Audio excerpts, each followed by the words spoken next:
In a moment, we'll have a bipartisan discussion with Senators Rand Paul of Kentucky and Tim Kaine of Virginia on the president's agenda and the latest efforts to end the ongoing government shutdown. But first, let's bring in Lucas Tomlinson live on the ground in Kuala Lumpur. Lucas? Shannon, President Trump will be meeting face-to-face this week with China's leader Xi Jinping, with trade expected to dominate the agenda and after a new trade agreement framework was announced earlier by Treasury Secretary Scott Bessent. But first, the president presiding over a peace agreement here in Malaysia between two previously warring nations in Southeast Asia. We saved millions of lives. I'm here on a mission of friendship and goodwill and to deepen our ties of commerce, to strengthen our common security, and to really promote strongly stability, prosperity, and peace. Peace between Cambodia and Thailand, and the president breaking out his famous dance after arriving here in Malaysia earlier today. Tough negotiations with China remain. I think we're going to have a deal with China. In addition to rare earth minerals, fentanyl, and tariffs, Trump hoping to rescue America's soybean farmers. Last year, China purchased $13 billion worth of soybeans. This year, zero. Treasury Secretary Scott Bessent and Trump's top trade rep, Jamieson Greer, meeting with Chinese officials for days here in Malaysia, trying to hammer out a deal. Officials say a framework agreement on rare earth minerals has been reached. We have a lot of things to discuss, including our farmers. We have a lot of things to discuss. The various trade deals that have been made in the past, and some broken, some not broken, but we've got many, many things. White House officials say other trade agreements with U.S. allies in the region will be announced soon. Many of the nations here are carefully watching China's actions in the South China Sea, where Beijing has been more aggressive in recent months. China asserts a broad claim over much of the sea and has built military bases atop former reefs. Something China's President Xi Jinping promised he would not do 10 years ago in the Rose Garden alongside then-President Barack Obama. China does not intend to pursue militarization. China hawks have long accused Beijing of deception, all part of China's plan to replace the U.S. as the global superpower. While China continues its buildup in the region, the White House is doing the same thing in the Caribbean after Trump ordered the Navy's largest and most advanced aircraft carrier, USS Gerald R. Ford, to the region to join an armada already on station near Venezuela, where U.S. forces have destroyed at least 10 vessels accused of drug smuggling. With one exception, all on board were killed.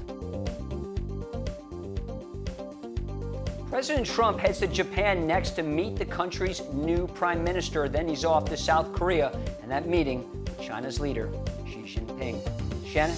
All right, Lucas Tomlinson from Kuala Lumpur. Thank you, Lucas. Joining us now for a bipartisan discussion, Senators Rand Paul and Tim Kaine.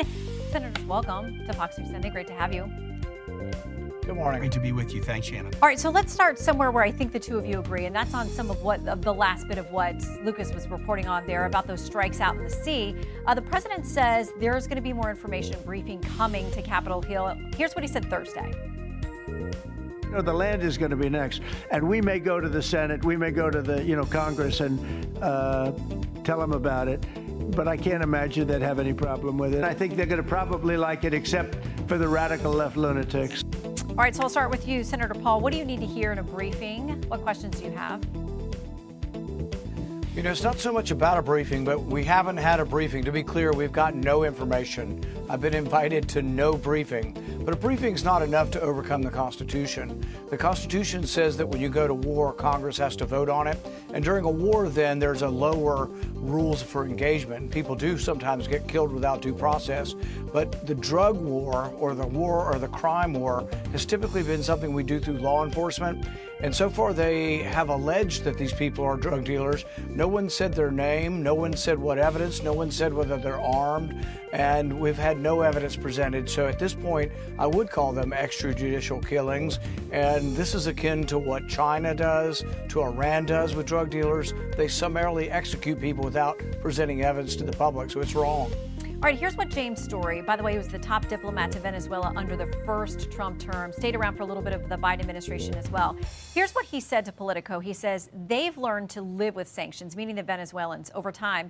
Now, this is the real possibility of use of force. That is intended, I'm certain, to rattle those closest to Maduro, encouraging them to make the decision to make a change within the government. Senator Kaine, he says the niceties are not going to work with them. It's this use of force that's actually going to change the conversation and their action. Well, okay, so the Trump administration or this particular witness is saying this is about regime change, which that is not something that a president should be deciding on his own, especially since America has often gotten regime change very, very wrong when we have decided to do it. Often it leads to more instability, more migration. But I agree with my colleague, Senator Paul. If we're going to be in a war, whether it's against boats in Nicaragua chosen off a secret list that the president won't share with Congress or the public, or a land invasion in Venezuela, it should be done following a debate and a vote in Congress. The Ford strike group that's being deployed has an awful lot of Virginians.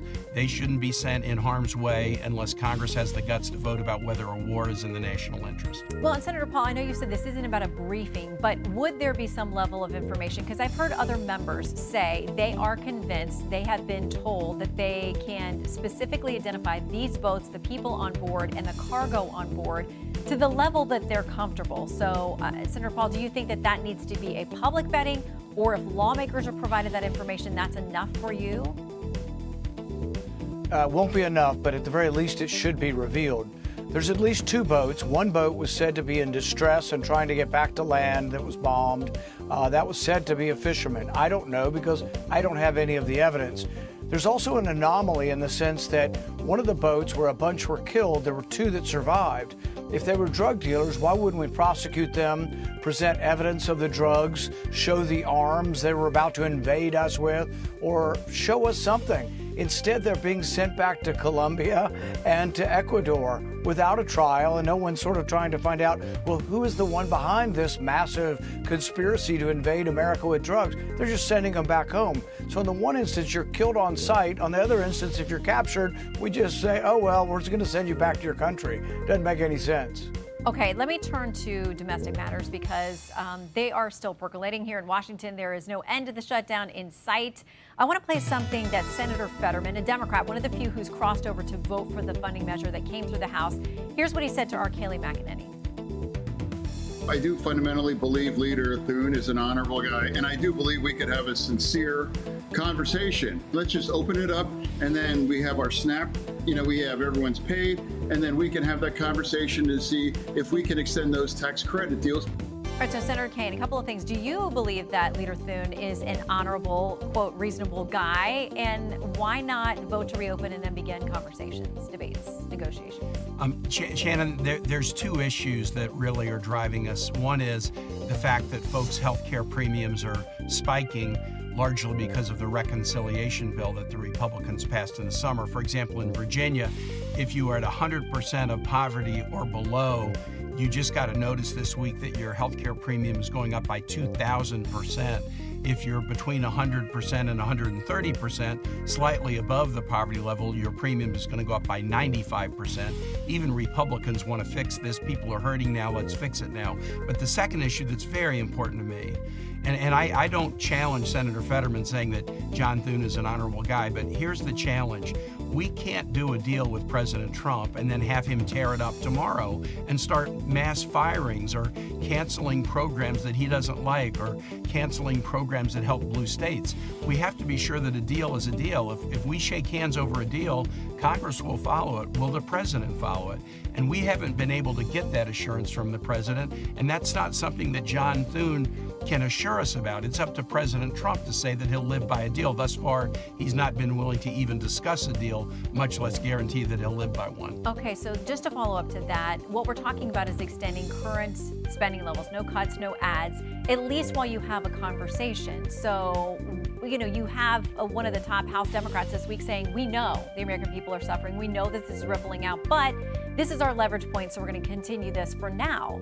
What do you say to the American people who are suffering about this is just leverage? Well, I challenge your opening assertion that we're just extending current spending levels. Well, the measure that's come through the House is just no, maintaining at current levels. You may not like the levels, but it doesn't add or cut anything. But let me finish. If we were to vote on that and then tomorrow President Trump decides, yeah, but I'm still firing thousands more people and I'm holding back the monies that we just agreed to, why would we do a deal without a guarantee that the president's going to follow it? And we have reason to be worried because in Virginia, we've seen since January 20, canceling economic development projects in our state that were authorized and appropriated, pulling back public health funds that were authorized and appropriated. And so we see healthcare costs spiking, energy costs spiking, food costs spiking, people getting fired, federal employees in food lines. We need President Trump to agree that if we shake hands on a deal, he will honor it. Okay, so Senator Paul, I know that you voted no on extending this continuing resolution just because you think that we're spending way too much money anyway. We need to address the issues of debt. You also don't think we should extend the subsidies because you think the healthcare system is broken. So what is the Republican alternative to getting healthcare back on track? So we are dealing with these issues where taxpayers are really wholly subsidizing almost these entire premiums, or large, up to 80% of them. So as we've expanded Obamacare subsidies, what's happened is premiums have continued to rise and big insurance has gotten richer and richer and richer. Everybody agrees there's a problem. I agree with Senator Kaine. There's a problem in health insurance, particularly in the individual market, the small businesses. But one thing we could do is legalize collective bargaining for the consumer. What I mean by that is right now it's illegal to go to Costco or Sam's Club and buy your insurance. You have to be in the same trade or carpenters or cattlemen or whatever. We should let anybody. Costco has 44 million members. If someone could negotiate for 44 million members of Costco, it would drive prices down. But the current Democrat subsidies give a person who makes $225,000 $1,200 a year. If you make $225,000 a year, you don't need the government subsidizing your insurance. So I don't think the subsidies are working. I'm open to discussing it. I think if you put Senator Kaine and I in a room, I think we could figure something out. And that's part of the solution. I suggest that President Trump come forward and name 3 Republicans and 3 Democrats in the Senate to an official commission to figure this out over a 1-month period and come back with a solution.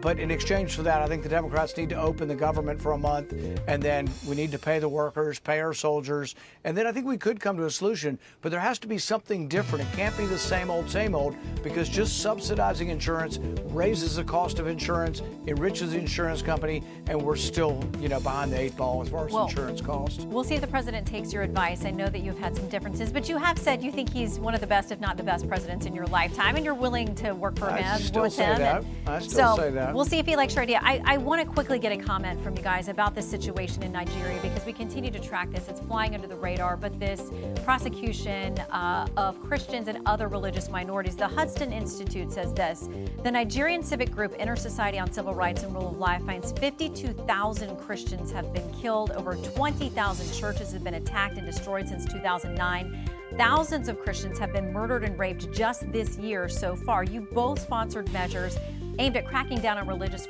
persecution in foreign countries, especially ones that get a lot of U.S. aid. Senator Kaine, I'll ask you to address that. What should the U.S. be doing? Shannon, this is a really important question. Tomorrow is International Religious Freedom Day, which is an important thing that we do around the world to uphold the notion that you should be able to worship or not as you please without being preferred or punished as a result. And in Nigeria, yes, Christians have been subject to significant violence over the last decade or so, but so have non-Christians. And some Christians who have been targeted because of their faith.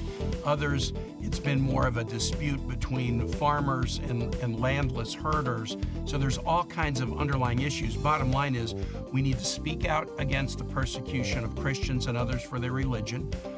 I believe the U.S. has a role to play in Nigeria. We dramatically cut USAID funding to Nigeria at the beginning of this year when Donald Trump assumed office. He has restored some of the funding in September. That's a positive step. But when the U.S. exit the scene, there's a vacuum that tends to get filled by people who do worse and worse things. So I think more engagement can be helpful. All right, quick final word to you on that point, Senator Paul. Well, it also leads back to the issue of regime change. You know, when we decided, not we, but the president decided to have regime change in Libya, all of those weapons got spread throughout the sub-Sahara, and some of those have been part of the violence. With regard to foreign aid, of course, foreign aid should be contingent on behavior. I've introduced legislation